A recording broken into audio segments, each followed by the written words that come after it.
Hello everyone, ಇದು ನಿಮ್ಮ ನೇತ್ರ. ಬಿಗ್ ಬಾಸ್ ಅವ್ರ ಕಡೆಯಿಂದ 3ನೇ ಪ್ರೋಮೋ ಬಿಟ್ಟಿದ್ದಾರೆ. ನಾವೆಲ್ಲ ಅಂದ್ಕೊಂತಿರ್ಬೇಕಾದ್ರೆ ಸ್ಟಾರು ಹೆಂಗು 29 ಸ್ಟಾರಲ್ಲಿ 22 ಸ್ಟಾರಲ್ಲಿ ಇಷ್ಟೊಂದು ಡಿಫ್ರೆನ್ಸಾ? ಪಾಪ ಅವರು ಕೂಡ ಅವರಿಗೆ ಸರ್ವಿಸ್ ಮಾಡಿದ್ರು ಅಲ್ವಾ? ಯಾಕೆ ಇಷ್ಟೊಂದು ಸ್ಟಾರ್ಸ್ ಕಡಿಮೆ ಕೊಟ್ಟರು? ಇದೆಲ್ಲ ಪಾಯಿಂಟ್ಸು ನಮಗೂ ಕೂಡ ಬಂದಿತ್ತು. ಇನ್ಫ್ಯಾಕ್ಟ್ ಅಲ್ಲಿ ಯಾರು ಕ್ಯಾಪ್ಟನ್ಸಿ ಕಂಟೆಂಡರ್ಸ್ ಆಗಿದ್ದಾರೋ 5 ಜನ, ಅದರಲ್ಲಿ 2 ಜನಕ್ಕೆ ಆ ಡೌಟ್ ಅಂತೂ ಬಂದಿತ್ತು. ತ್ರಿವಿಕ್ರಮ್ ಕೂಡ ಹೇಳ್ತಾರೆ, ಅರೆ ನಾವೇನಾದ್ರೂ ಮೋಸಕ್ಕೆ ಜಿದ್ದಿಗೆ ಬಿದ್ದು ಆಡಿದ್ವಾ, ನಾವು ಸರಿಯಾಗಿ ಆಡ್ಲಿಲ್ವಾ ಅನ್ನೋ ಒಂದು ಕ್ವಶನ್ ಮಾರ್ಕು ತ್ರಿವಿಕ್ರಮ್ ಅವ್ರ ಹತ್ರನೂ ಇರುತ್ತೆ. ಧನ್ರಾಜ್ ಅವರು ಕೂಡ ಕೊನೆ ದಿನ ಎಷ್ಟು ನನ್ನ ಬೆಸ್ಟ್ ಪರ್ಫಾರ್ಮರ್ ಅಂತ ಕೊಟ್ಟಿರೋದು ನಾನು ವಾಪಸ್ ಕೊಡ್ತೀನಿ ಅನ್ನೋ ಮಟ್ಟಕ್ಕೆ ಕೂಡ ಹೋಗಿದ್ರು. ಸೊ ಇವರಲ್ಲೇ ಸಮಾಧಾನ ಇಲ್ಲ, ಅವರು ನಿಯತ್ತಾಗಿ ಆಡಿದ್ದಾರೆ, ಮನಸ್ಪೂರ್ವಕವಾಗಿ ಸ್ಟಾರ್ನ ಕೊಟ್ಟಿದ್ದಾರೆ ಅಂತ. ಸೊ ಆ ಒಂದು ಪಾಯಿಂಟು ಡೆಫಿನೆಟ್ಲಿ ಸುದೀಪ್ ಸರು ಮಾತಾಡ್ತಾರೆ, ಧನ್ರಾಜ್ ಅವ್ರ ಹತ್ರನೂ ಮಾತಾಡ್ತಾರೆ, ಡೆಫಿನೆಟ್ಲಿ ತ್ರಿವಿಕ್ರಮ್ ಅವ್ರ ಹತ್ರನೂ ಮಾತಾಡ್ತಾರೆ. ಅವರ ಒಪಿನಿಯನ್ ಏನಾಗಿರುತ್ತೆ ಅನ್ನೋ ಒಂದು ತಿಳ್ಕೊಳೋ ಪ್ರಯತ್ನ ಅಂತೂ ಈ ಒಂದು ಎಪಿಸೋಡಲ್ಲಿ ನಡೆಯುತ್ತೆ. ಇನ್ನೊಂದು ಬಂದ್ಬಿಟ್ಟು, ಹಬ್ಬ ನ್ಯೂಸ್ ಇಂಟರ್ನೆಟ್ಟು ಎಲ್ಲೋಗಿ ನೋಡಿದ್ರು ಭವ್ಯ ಗೌಡ ಕ್ಯಾಪ್ಟನ್ಸಿ ಎಷ್ಟು ಟ್ರೆಂಡಿಂಗ್ ಆಗೋಗ್ತಾ ಇದೆ ಅಂದರೆ, ನನ್ನ ವೀಡಿಯೋಸ್ಗೂ ಕೂಡ ಮೋಸ್ಟ್ಲಿ ಇದೇ ಹೈಯೆಸ್ಟ್ ವ್ಯೂಸ್ ಅನ್ಸುತ್ತೆ ಇಲ್ಲಿವರೆಗೂ. ಅಯ್ಯಪ್ಪ, ಎಷ್ಟು ಸರ್ಕ್ಯುಲೇಟ್ ಆಗ್ತಿದೆ ಅಂದರೆ ಅಷ್ಟು ಸರ್ಕ್ಯುಲೇಟ್ ಆಗ್ತಾ ಇದೆ.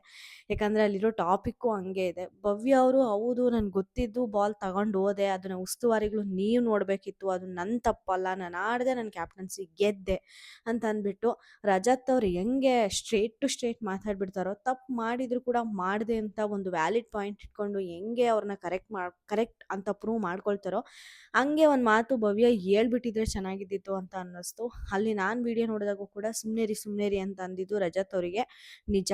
ಭವ್ಯ ಅವರು ಆ ಬಾಲ್ ನೆತ್ಕೊಂಡು ಬರ್ತಿರ್ಬೇಕಾದ್ರೆ ರಜತ್ ಅವರು ಸುಮ್ಮನೆ ಇರಿ ಅಂತ ಅಂದಾಗ ಸುಮ್ಮನೆ ಆಗಿದ್ದು ಕೂಡ ಅಷ್ಟೇ ತಪ್ಪು. ಅಲ್ಲಿ ರಜತ್ ಅವರು ಸುಮ್ಮನೆ ಇದ್ದಿದ್ರೆ ನಮ್ಮ ಭವ್ಯ ಅಂತ ನಾನು ಸುಮ್ಮನೆ ಅದೇ ಅಂತ ಬಂದು ಹೇಳ್ತಾರಲ್ಲ ತ್ರಿವಿಕ್ರಮ್ ಅವ್ರ ಹತ್ರ, ಹಾಗೆ ಹೇಳ್ದೆ ಸುಮ್ಮನೆ ಆಗ್ಬಿಟ್ಟಿದ್ರೆ ಆ ಟಾಪಿಕ್ ಅಲ್ಲೇ ಮುಗ್ದೋಗ್ಬಿಟ್ಟಿರೋದು.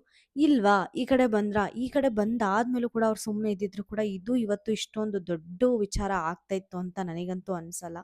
ಡೆಫಿನೆಟ್ಲಿ ಮೋಸ ಮಾಡೇ ಆಡಿದ್ದಾರೆ ಭವ್ಯ ಅವರು. ಅವ್ರಿಗೆ ಗೊತ್ತಿದ್ದೇ ಸುಮ್ಮನೆ ಇದ್ದಾರೆ, ಅವ್ರಿಗೆ ಗೊತ್ತಿದ್ದೇ ತ್ರಿವಿಕ್ರಮ್ ಅಂತ ಒಳ್ಳೆ ಗೆಳೆಯನ ಹತ್ರನೂ ಕೂಡ ನಾನು ಯಾಕೆ ಒಳ್ಳೆ ಗೆಳೆಯ ತ್ರಿವಿಕ್ರಮ್ ಅಂತ ಹೇಳ್ತಿದ್ದೀನಿ ಅಂದರೆ, ಭವ್ಯ ಮಾನ ಮರ್ಯಾದೆ ಹರಾಜಾಕಕ್ಕೆ ಎಲ್ಲರ ಮುಂದೂ ತ್ರಿವಿಕ್ರಮ್ಗೆ 1 ಸೆಕೆಂಡ್ ಸಾಕಾಗಿತ್ತು. ಎಲ್ಲರನ್ನೂ ಕರೆದು ನೀನು ಅಂದ ಇಲ್ವಾ ಅಂತ ರಜತ್ ಅವ್ರ ಮುಂದೆ ಇವ್ರೇನಾದರೂ ಭವ್ಯ ಅವ್ರು ಸುಳ್ಳು ಹೇಳಿದರೆ ರಜತ್ ಅವ್ರು ಖಂಡಿತ ಒಪ್ತಾ ಇರಲಿಲ್ಲ.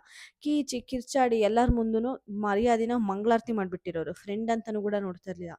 ಅದನ್ನು ತ್ರಿವಿಕ್ರಮ್ ಎಲ್ಲೂ ಮಾಡಲಿಲ್ಲ. ಪಕ್ಕಕ್ಕೆ ಕರ್ಕೊಂಡೋಗಿ ನಿಧಾನಕ್ಕೆ ಮಾತಾಡಿಸಿ ಏನು ಎತ್ತ ಅಂತ ಕೇಳಿದ್ರು. ಆ ಥರ ಒಂದು ಒಳ್ಳೆ ಫ್ರೆಂಡ್ಗೆ ಸುಳ್ಳು ಹೇಳಿದ್ದು ಇನ್ನೊಂದು ತಪ್ಪು.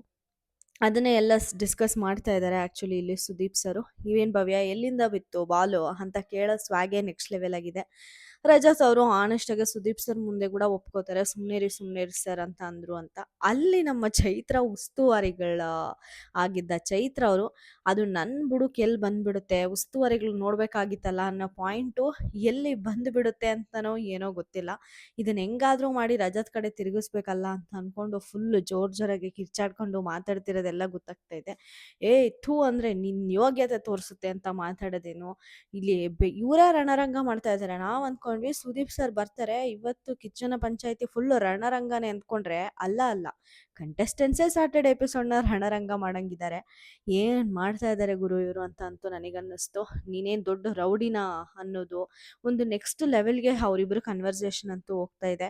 ಇದಕ್ಕೆ ಕಿಚ್ಚನ ಪಂಚಾಯತಿಯಲ್ಲಿ ಅವರಿಗೆ ಹೆಂಗೆ ಕ್ಲಾಸ್ ಆಗುತ್ತೆ ಅಂತ ತಿಳ್ಕೊಳಕ್ಕೆ ಇವಾಗ ಕ್ವಶನ್ ಮಾರ್ಕ್ ಹೋಗೋಗ್ಬಿಟ್ಟಿದೆ. ಭವ್ಯ ಅವ್ರ ಕ್ಯಾಪ್ಟನ್ಸಿ ಏನದು ಆರೋಗ್ಬಿಟ್ಟಿದೆ ಅಂತ ಅನ್ಸುತ್ತೆ. ಧನ್ರಾಜ್ ಅವರು ಪಾಯಿಂಟ್ನ ಹೆಂಗೆ ವ್ಯಾಲಿಡ್ ಮಾಡ್ಕೊಳ್ತಾರೆ, ರಜತ್ ಅವರು ಯಾಕಲ್ಲಿ ಸುಮ್ಮನೆ ಇದ್ದರು, ಮೋಕ್ಷಿತ್ ಅವರು ಮುಂಚೆನೇ ಯಾಕೆ ಹೇಳಲಿಲ್ಲ, ಭವ್ಯ ಅವರು ಗೊತ್ತಿದ್ದು ಯಾಕೆ ಸುಮ್ಮನೆ ಇದ್ದರು, ಮತ್ತು ನಮ್ಮ ತ್ರಿವಿಕ್ರಮ್ ಅವ್ರ ಹತ್ರ ಯಾಕೆ ಆ ಥರ ಸುಳ್ಳು ಹೇಳಿದರು, ಈ ಎಲ್ಲ ಒಂದು ಪ್ರಶ್ನೆಗಳಿಗೆ ಇವತ್ತು ಉತ್ತರ ಸಿಗುತ್ತಾ ಕಿಚ್ಚನ ಪಂಚಾಯತಿಯಲ್ಲಿ ಅಂತ ಕಾದು ನೋಡಬೇಕು. ಹೆಂಗೆ ಅಟ್ಲೀಸ್ಟ್ ಇದನ್ನು ಇಷ್ಟಾದರೂ ಡಿಸ್ಕಸ್ ಮಾಡ್ತಾ ಇದ್ದಾರಲ್ಲ ಅನ್ನೋದು ನನಗೆ ಖುಷಿ ಆಯಿತು. ಸುಮ್ಮನೆ ಗುಂಪಲ್ ಗೋವಿಂದನ್ ನನಗೆ ಕೇಳಿಬಿಟ್ಟು ಬಿಟ್ಬಿಡ್ತಾರಾ ಅಂತ ಅಂದ್ಕೊಂಡಿದ್ದೆ. ಬಟ್ ಅಟ್ಲೀಸ್ಟ್ ಡಿಸ್ಕಸ್ ಮಾಡ್ತಾ ಇದ್ದಾರೆ ಈ ವಿಚಾರನ. ಅಷ್ಟೇ ಅಲ್ಲದೆ ಭವ್ಯ ಅವರು ಅದೇನಾದರೂ ತಪ್ಪು, ನಾನು ಬೇರೆ ಬಾಲಿಂದ ತೆಗೆದು ಹಾಕಿದ್ದೀನಿ ಅಂತ ಕಿಚ್ಚನ ಪಂಚಾಯತಿಯಲ್ಲಿ ಪ್ರೂವ್ ಆದರೆ ಅಲ್ಲಿ ಕ್ವಿಟ್ ಮೈ ಕ್ಯಾಪ್ಟನ್ಸಿ ಅಂತ ಅಂದಿದ್ರು. ನೋಡಬೇಕು ಆ ಕ್ಯಾಪ್ಟನ್ಸಿನ ಕ್ವಿಟ್ ಮಾಡಿಸ್ತಾರಾ ಇಲ್ಲಾಂದರೆ ಕಂಟಿನ್ಯೂ ಮಾಡ್ತಾರಾ ಅಂತ. ಇನ್ ಕೇಸ್ ಕ್ವಿಟ್ ಮಾಡಿಸ್ಲಿಲ್ಲ ಅಂದ್ರೂ ಮನೆಯವ್ರು ಯಾರೂ 1% ಮರ್ಯಾದೆ ಕೊಡಲ್ಲ ಭವ್ಯ ಅವರಿಗೆ. ಅವ್ರು ಆ ಕ್ಯಾಪ್ಟನ್ಸಿನ ತ್ಯಜಿಸಿದ್ರೇ ಚೆನ್ನಾಗಿರುತ್ತೆ. ಅಷ್ಟೇ ಅಲ್ಲದೆ ಈ ವಾರ ಜಸ್ಟ್ ಸಿಂಗಲ್ ಎಲಿಮಿನೇಷನ್ ಅಂತ ಕೂಡ ಕೇಳಿ ಬರ್ತಾ ಇದೆ. ಸೊ ಅವ್ರ ಕ್ಯಾಪ್ಟನ್ಸಿನ ಕಿತ್ಕೊಂಡು ಎಲ್ಲರನ್ನೂ ನಾಮಿನೇಷನಲ್ಲಿಡೋ ಒಂದು ಇದು ಕೂಡ ಆಗ್ಬೋದು ನೆಕ್ಸ್ಟ್ ವಾರಕ್ಕೆ. ಕಾದು ನೋಡಬೇಕಾಗುತ್ತೆ. ಇಷ್ಟ ಆಗುತ್ತೆ ಈ ಪ್ರೋಮೋಗೆ ವಿಡಿಯೋ. ನಿಮಗೆ ಈ ವಿಡಿಯೋ ಇಷ್ಟ ಆದರೆ ದಯವಿಟ್ಟು ಲೈಕ್, ಶೇರ್ ಆ್ಯಂಡ್ ಸಬ್ಸ್ಕ್ರೈಬ್ ಅಂತ ಹೇಳ್ತಾ ನಾನು ವಿಡಿಯೋನ ಮುಗಿಸ್ತಾ ಇದ್ದೀನಿ. Thank you so much.